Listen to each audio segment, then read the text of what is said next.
রোজার মাসে দিনে রোজার আগে দিনের বেলা খাওয়া জায়েজ না না জায়েজ?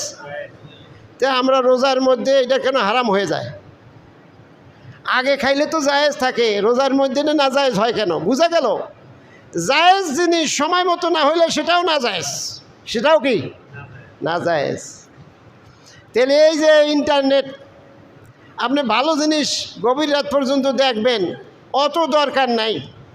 দিনের বেলা নির্দিষ্ট সময় ভালো জিনিস দেখেন, দুপুরবেলা ঘুমের সময় যদি সুযোগ হয় দেখেন, আসরের পর দেখেন, অন্য সময় পাইলে রাত্রের সময় নষ্ট করে ওই ভালো জিনিস দেখারও দরকার নাই।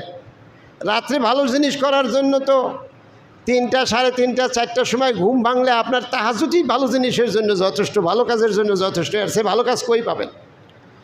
সকাল সকাল ঘুম হয়, রাত 4টার দিকে 3:30টার দিকে ঘুম ভাঙুক, অটোমেটিক ভেঙে যাবে।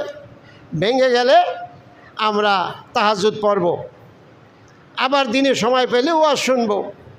রাতে কেন আপনি শুনতে যাবেন যখন আপনার ঘুম বিনষ্ট করে? ওয়াজ হইলেও তা ওই মুহূর্তের জন্য, আপনার জন্য জায়েজ নেই, কারণ আপনার তো ঘুম নষ্ট করে। আর এই ঘুমটা তো আপনার সুস্থতা। আল্লাহ রাসূল বলেছেন, নিয়ামাতানে মাগবুনুন, 2টি নিয়ামত অতি গুরুত্বপূর্ণ, অপ্রতিদ্বন্দ্বী, যার সাথে আর কোনো নিয়ামতের তুলনা চলে না। তার মধ্যে একটা হলো সিহা, স্বাস্থ্য, আর স্বাস্থ্যের মূল কথা ঘুম। আর সেই ঘুমকে একবার কতল করে দেয় আপনার এই অসময়ে নেটের আলোকরশ্মি। অতএব ভালো কাজ হইলে ওই মুহূর্তে আপনার জন্য জায়েজ নাই, মশলা দিয়ে দিলাম। অসংখ্য ভালো কাজ বিনষ্ট করে দেয় যেই নফল কাজটায়, সেটা আপাতত আপনার জন্য জায়েজ নেই।